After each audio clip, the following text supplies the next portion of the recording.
回想一下经典的白色 T 恤，每年我们在全球买卖20亿件 T 恤，使其成为世界上最常见的服装单品之一。不过这些 T 恤都是在哪里生产，以及如何制作出来的？它对环境有什么影响呢？服装种类繁多，差别迥异，但一件典型的 T 恤起源于美国、中国或印度的农场。在那里，棉花的种子通过播种、灌溉、生长，生产出了蓬松的棉绫。随后，自动收割机开始收割它们。工业棉机械设备将这些蓬松的棉绫与种子分开，并将棉绒压制成225公斤的棉包。种植棉花需要大量的水和农药，生产每件 T 恤平均要消耗2700公升的水，足以填满30多个浴缸。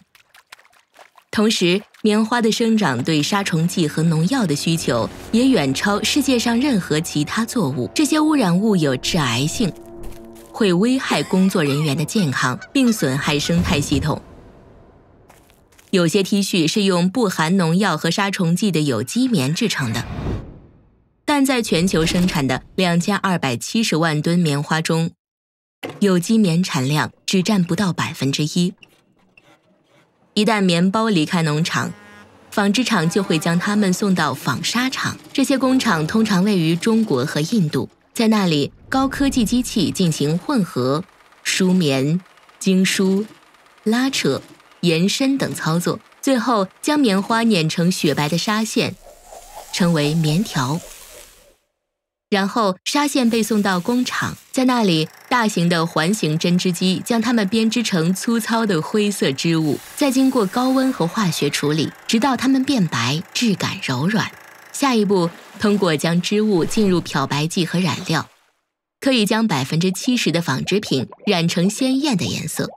然而，其中一些含有致癌的镉、铅、铬和汞元素。其他有害化合物和化学品会作为有毒废水流入河流和海洋，造成严重的污染。如今，对于一些技术先进的国家，在整个生产织物的过程中，几乎不需要手工操作，但是仍有一点不足。成品部运到工厂后，通常是在孟加拉国、中国、印度或土耳其等国家，仍需手工将它们缝合成 T 恤。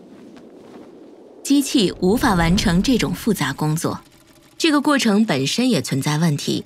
例如，孟加拉国已经超越了中国，成为最大的棉 T 恤出口国，在 T 恤行业雇佣了450万人，但他们的工作环境恶劣，报酬极低。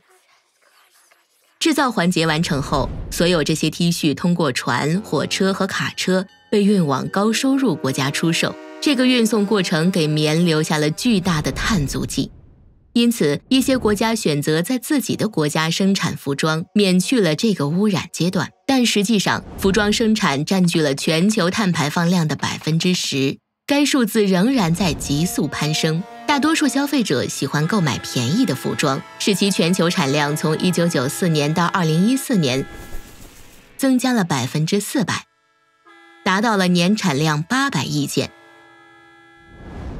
最后，在消费者的家中， T 恤经历了其生产周期中最耗费资源的过程。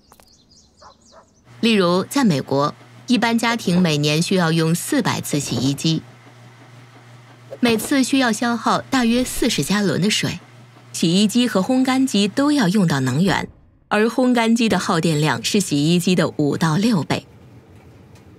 在过去的20年，服装消费发生了巨大的改变。大公司引领的快速时尚潮流，破坏了环境，危害了农民的健康，对劳动力的压榨更是饱受诟病。时尚业成了除了石油以外，世界上最大的污染来源。但是，我们可以改变这一现状，考虑购买二手衣物，试着寻找由回收或有机织物制成的纺织品，减少洗衣次数，自然晒干，从而节约资源。与其把它们扔掉或者一直存放着，不如捐赠、回收或作为清洁抹布再利用。最后，你可能会问自己，在你的一生中要消耗多少件 T 恤和其他衣物？如果把它们加起来，会对世界造成怎样的影响？我们拥有拯救世界的工具和知识，但下一步该怎么做？请访问 ed.ted.com/earthschool， 了解你可以遵循的路线图，以及你可以采取的具体行动，以做出改变。